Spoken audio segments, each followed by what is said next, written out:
Si tu continues comme ça, dans 5 ans, ta vie sera presque identique à aujourd'hui. Même projet, mêmes excuses, mêmes regrets. Et cette phrase, je sais ce que je dois faire, mais je le fais pas.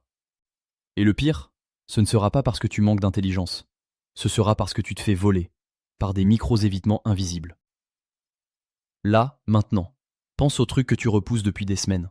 Le vrai, celui qui ferait bouger ta vie. Tu l'as? Ok, garde-le. Parce qu'à la fin, je te montre le moment exact où ton cerveau te trahit, le point précis, et comment l'attraper en flagrant délit. Tu sais quoi faire.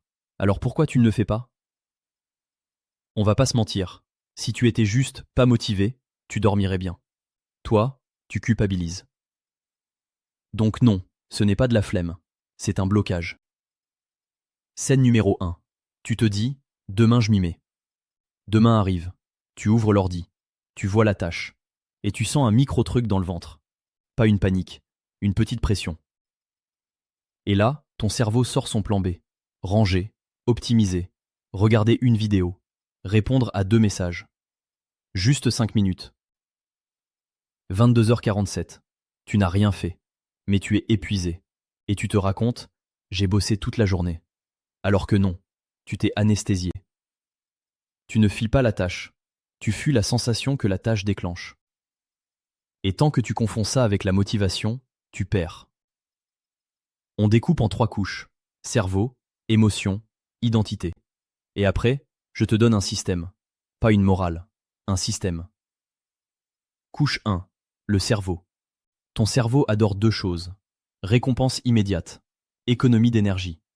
Un projet ambitieux, c'est flou. Et le flou, pour ton cerveau, c'est un risque. Une notif, c'est clair. Un scroll, c'est facile. Une vidéo, c'est une récompense sans danger. Donc ton cerveau choisit ça. Parce que c'est exactement ce pourquoi il est câblé. La motivation, c'est la météo. Un jour elle est là, un jour elle disparaît.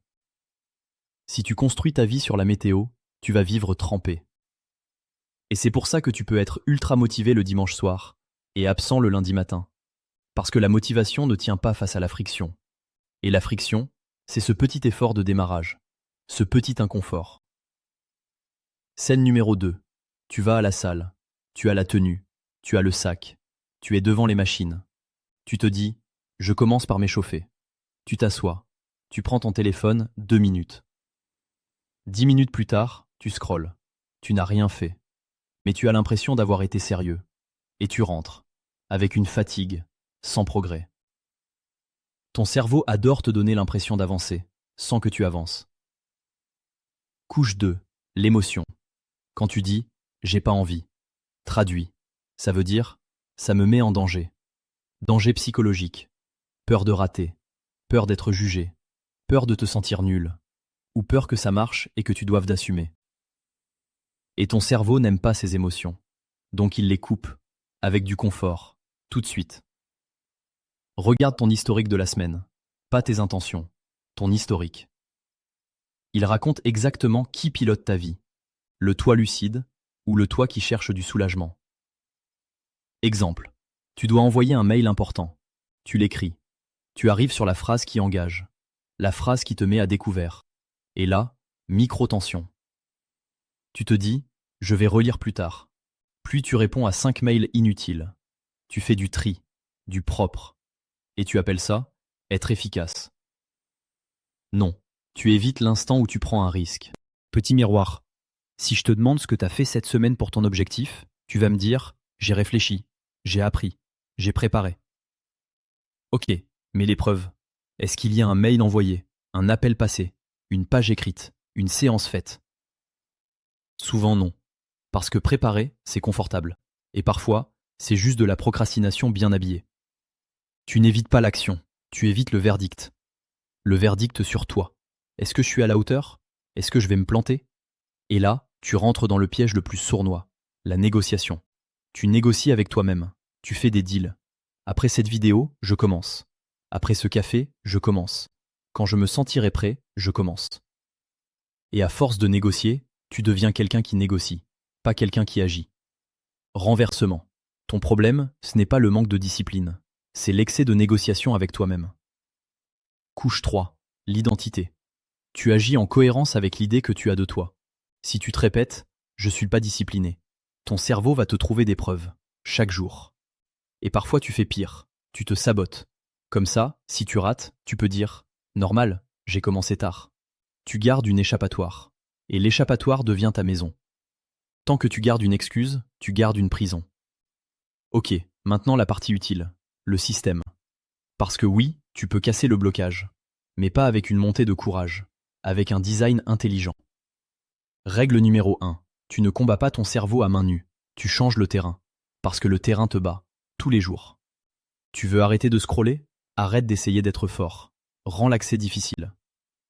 Je te donne 5 leviers, tu les prends comme un protocole, pas comme une inspiration. Levier 1. Nommer la sensation. Au moment où tu vas éviter, tu dis « là, j'évite parce que je ressens stress, honte, doute, incertitude ». Nommer, c'est casser le sort. Tu redeviens observateur. Si tu ne nommes pas l'émotion, tu obéis à l'émotion. Levier 2. Réduire l'entrée. Pas faire la tâche. Commencer la tâche. 2 minutes. 2 minutes. Le but n'est pas de finir. Le but est de démarrer. Parce que le démarrage casse l'inertie. Et l'inertie, c'est ton vrai ennemi. Tu veux un contrat simple? Tu as le droit d'arrêter après 2 minutes. Mais tu n'as pas le droit de ne pas commencer.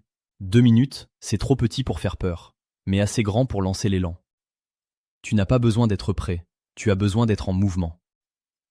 Levier 3. Préparer l'entrée la veille. Document déjà ouvert. Tenue déjà prête. Sac déjà prêt. Ton futur toi doit tomber sur une rampe, pas sur un mur. Si ton premier geste est dur, tu perds. Donc rends-le idiotement simple. Levier 4. Anti-négociation. Quand l'heure arrive, tu ne discutes pas. Tu fais le premier geste. Point. Parce que débattre, c'est déjà fuir. Les vies ratées ne sont pas détruites par un drame. Elles sont noyées par des micro-évitements. Levier 5. Identité en preuve. Tu ne dis pas « je vais essayer ». Tu dis « je suis quelqu'un qui commence ». Même mal, même court, même imparfait. Chaque démarrage est une preuve, et les preuves fabriquent la confiance. Et maintenant, le moment exact, le point de trahison, celui que je t'ai promis. Ce n'est pas quand tu scrolles, c'est avant, la micro-sensation, puis la phrase magique. Je vais juste ranger, juste regarder, juste demain. À chaque juste, tu cèdes le volant. Si tu veux reprendre le contrôle, tu dois tuer le juste. Remplace-le par une autre phrase. Je commence, 2 minutes, et je vois. Tu n'as pas besoin d'une transformation, tu as besoin d'un démarrage, répété. C-T-A. Si tu es encore là, c'est que tu te reconnais. Dans les commentaires, écris juste « Je commence ». Un mot, pour ton identité. Et abonne-toi, parce que l'épisode suivant, c'est le vrai piège. On termine sur une vérité froide. Tu ne manques pas de potentiel, tu manques de système. La discipline héroïque, c'est un mythe. Les systèmes, c'est réel. Et c'est ça qui gagne quand t'es fatigué. La confiance ne précède pas l'action, elle en est le résultat. Prochain épisode, pilotage automatique. Je vais te montrer comment une énorme partie de tes décisions ne sont même pas vraiment les tiennes. Comment ton environnement choisit pour toi. Comment tes habitudes te poussent sans que tu t'en rendes compte. Et surtout, comment reprendre le volant. Pas en se motivant, en se reprogrammant.